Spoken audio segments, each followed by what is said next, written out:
Ayikho into ebuhlungu njengokulinyazwa umuntu okumethemba. Ukulinyazwa umuntu okhona empilweni yakho. Njalo uma umemeza ucela usizo kuvele yena kuqala.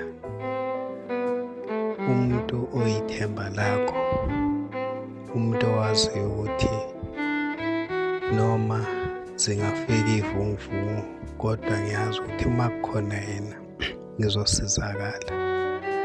Kunzima-ke ukumbona umuntu okulimazayo kodwa futhi ewusizo kuwe.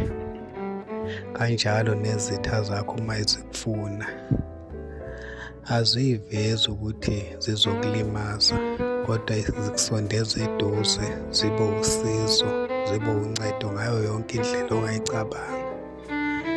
Kuze kuthi noma sebethi abantu awuboni ukuthi lo muntu wenza 1 no 2, ngeke uze ukubone lokho ngoba bakhona for usizo. Uma umemeza yibona abasabela kuqala.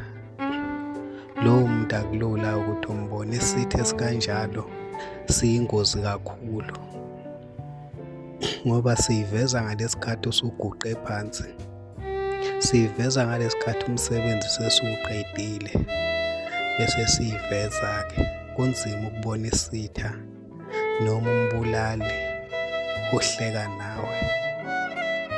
Akulula ukuthi umbone umuntu ozokubulala kodwa futhi ewuncedo kuwe. Uthi noma uzizwa ukuthi uyagula kube nguyena futhi okufunela usizo kuqala.